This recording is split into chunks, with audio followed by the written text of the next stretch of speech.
Quelle est ta plus grande peur?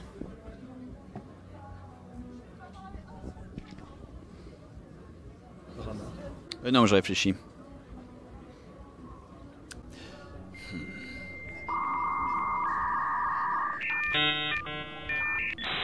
Ouais, c'est marrant. Que l'on s'autodétruise en tant que civilisation avant d'atteindre un état d'automatisation digne des robots et qui ne passe plus par un pays du tiers-monde qui remplace les robots par des esclaves, qui était le processus qu'on utilisait auparavant en fait.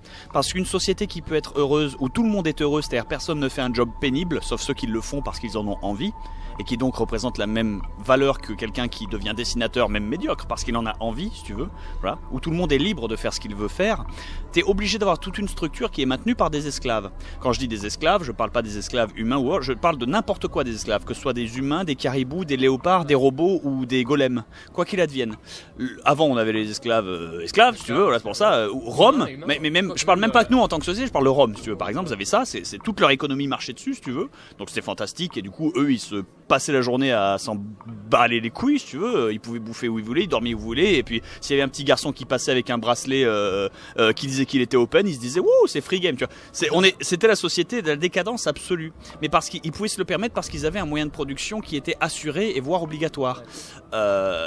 Le problème avec ça, c'est que malheureusement les esclaves, par A plus B tu peux te reproduire avec, donc c'est des êtres humains, donc c'est pas cool si tu veux. Tu vois, il y a la logique cynique derrière qui fait ah merde, il a peut-être des émotions en fait. Tu sais, un chien ressent peut-être aussi la douleur, tu vois. Enfin, tu sais, il y avait un processus mental qui s'est fait qui a amené à l'apogée de la gloire de la civilisation morale, qui était l'abolition de l'esclavage, à mon humble avis.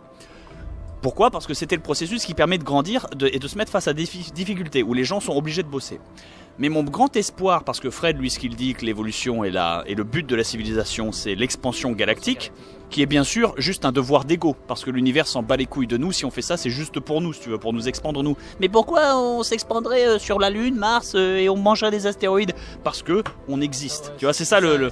Il y en a, absolument, mais voilà, mais il y en a qui n'ont pas cet impétus-là, qui n'ont pas cette motivation-là, et je les comprends, tout le monde est différent, calmons-nous, si tu veux. Et c'est vrai que c'est une bonne logique, malheureusement, on pourra atteindre cet état, soit de manière très sélective, c'est-à-dire le pays qui pourra, et le reste, ils vont se faire foutre, si tu veux, soit dans un effort collectif, parce que justement, tous les efforts bas, qui ne sont pas les efforts de calcul élevés ou les efforts ultra spécialisés, on pourrait faire un effort collectif si tous ces efforts de main d'œuvre basse et avilissantes pour l'être humain, que ce soit physiquement, moralement ou humainement, sont pris en charge par des entités qui ne méritent pas qu'on leur accorde une deuxième pensée. Comme je disais, des robots, c'est ça en fait. C'est pour ça en fait le gag. Là, de toute façon, c'est soit des esclaves, soit des robots. Perso, je préfère les robots parce que tu sais, c'est un peu plus sympa si tu veux. Voilà, hein, c'est un peu plus sympa pour Pierre-Henri qui porte des pierres, là, le pauvre. C'est ça le principe. Donc une fois qu'on aura atteint cet état de niveau technologique de manière suffisamment uniforme, je dis pas complètement uniforme, il y aura toujours des pays qui ont 50 ans de retard et d'autres qui ont 50 ans d'avance. Mais si t'attends 100 ans, globalement, tu peux amener un niveau à peu près équitable. C'est ce qui se passe avec la bouffe dans le monde. On est là, la fin dans le monde n'a jamais été aussi élevée parce que la population n'a jamais été aussi élevée parce que justement on essaie de régler le problème de la fin dans le monde en fait. C'est ça le paradoxe. Parce que si on n'y avait pas touché, il y aurait personne. Les gens sont morts parce qu'ils auraient pas mangé. C'est ça le gag. Non, alors non, bien sûr non, tu peux, bien sûr, il y en aura, c'est sûr, mais tu cherches des robots spécialisés, des robots qui uniformisent tout. Ce genre de société un peu à la Wall-E, si tu veux. Non mais c'est con, l'espèce de vaisseau où tout est géré à la place des humains. Alors le défaut c'est qu'après, dans Wall-E, les humains deviennent gros et indolents, ils ne font plus rien, parce qu'il n'y a pas d'impétus, il n'y a pas de motivation de la part des robots. Les robots s'occupent de tout, même de l'art. Même de l'art, de la morale et de tout ce que tu veux, tu laisses pas aux humains. Ce qu'il faut faire aux humains, c'est quelque chose dont ils ont envie. Si un humain s'arrête et fait, moi je vais être ébéniste, et ben il sera inférieur à un robot, mais il fera son bois, on s'en bat les couilles. Et même des gens voudront acheter ce truc parce que c'est une table qui a été fait par un humain.